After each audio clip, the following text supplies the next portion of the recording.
grey light from outside, slanting down through two dull little windows, sank into the sodden hole near the inner wall. The coroner and I stood in the cellar, but not too near the hole. A small, demonstrative dark man, the chief of detectives, stood a little apart from us, his eyes intent, his natural animation suppressed. We were watching the stooped shoulders of a police constable who was angling in the well.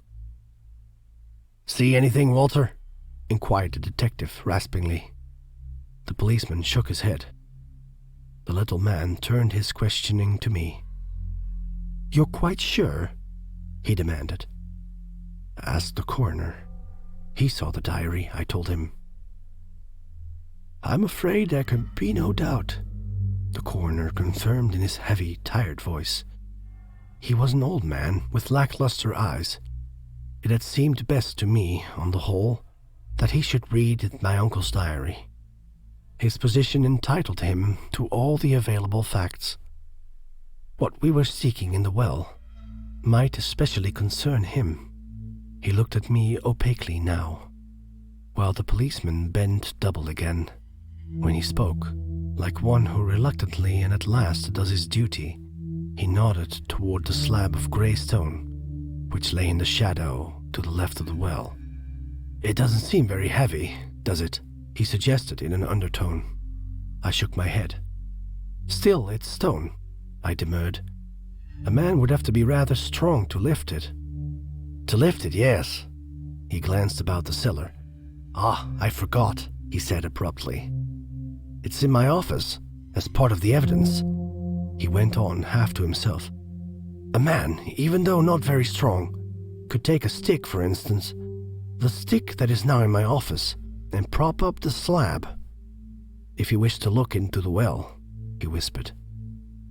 The policeman interrupted, straightening again with a groan, and laying his electric torch beside the well. "It's breaking my back," he complained. "There's dirt down there. It seems loose, but I can't get through it. Somebody'll have to go down." The detective cut in. "I'm lighter than you, Walter." "I'm not afraid, sir." "I didn't say you were," the little man snapped. "There's nothing down there anyway, though we'll have to prove that, I suppose."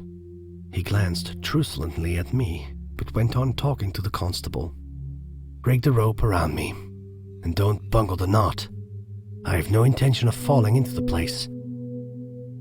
"There is something there," whispered the coroner slowly to me. His eyes left the little detective and the policeman, carefully tying and testing knots, and turned again to the square slab of stone. "Suppose, while a man was looking into that hole, with the stone propped up, he could accidentally knock the prop away." He was still whispering. "A stone so light that he could prop it up wouldn't be heavy enough to kill him," I objected. "No." He laid a hand on my shoulder. "Not to kill him. To paralyze him, if it struck the spine in a certain way. To render him helpless, but not unconscious. The post-mortem would disclose that through the bruises on the body." The policeman and the detective had adjusted the knots to their satisfaction. They were bickering now as to the details of the descent. "Would that cause death?" I whispered. "You must remember that the housekeeper was absent for 2 days. In 2 days, even that pressure—" He stared at me hard, to make sure that I understood. "With the head down." Again, the policeman interrupted. "I'll stand at the well. If you gentlemen will grab the rope behind me. It won't be much of a pull. I'll take the brunt of it." We let the little man down, with the electric torch strapped to his waist and some sort of implement, a trowel or a small spade, in his hand. It seemed a long time before his voice, curiously hollow, directed us to stop. The hole must have been deep. We braced ourselves. I was second, the coroner last. The policeman relieved his strain somewhat by snagging the rope against the edge of the well, but I marveled, nevertheless, at the ease in which he held the weight. Very little of it came to me. A noise like muffled scratching reached us from below. Occasionally, the rope shook and shifted slightly at the edge of the hole. At last, the detective's hollow voice spoke. "What does he say?" the coroner demanded. The policeman turned his square, dogged face toward us. "I think he's found something," he explained. The rope jerked and shifted again. Some sort of struggle seemed to be going on below. The weight suddenly increased, and as suddenly lessened, as if something had been grasped, then had managed to elude the grasp and slip away. I could catch the detective's rapid breathing now. Also, the sound of inarticulate speech in his hollow voice. The next words I caught came more clearly. They were a command to pull up. At the same moment, the weight on the rope grew heavier and remained so. The policeman's big shoulders began straining rhythmically. "All together," he directed. "Take it easy. Pull when I do." Slowly, the rope passed through our hands. With each fresh grip that we took, a small section of it dropped to the floor behind us. I began to feel the strain. I could tell from the coroner's labored breathing that he felt it more, being an old man. The policeman, however, seemed untiring. The rope tightened suddenly, and there was an ejaculation from below, just below. Still holding fast, the policeman contrived to stoop over and look. He translated the ejaculation for us. "Let down a little." He stuck with it against the side.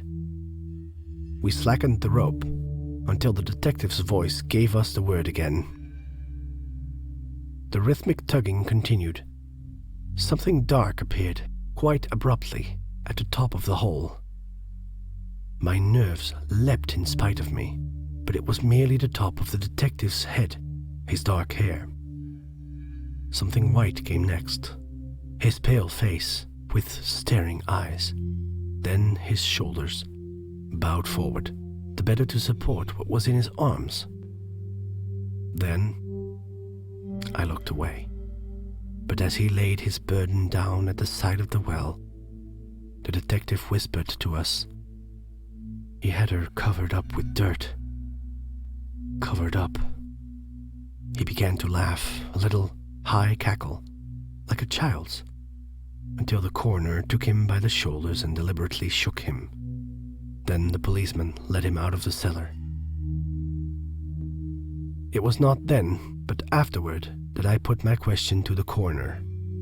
"Tell me," I demanded. "People pass here at all hours. Why didn't my uncle call for help?" "I have thought of that," he replied. "I believe he did call. I think, probably, he screamed. But his head was down, and he couldn't raise it. His screams must have been swallowed up in the well." "You are sure he didn't murder her?" He had given me that assurance before, but I wished it again. "Almost sure," he declared, "though it was on his account, undoubtedly, that she killed herself. Few of us are punished as accurately for our sins as he was." One should be thankful, even for crumbs of comfort. I am thankful. But there are times when my uncle's face rises before me. After all, we were the same blood. Our sympathies had much in common under any given circumstances. Our thoughts and feelings must have been largely the same.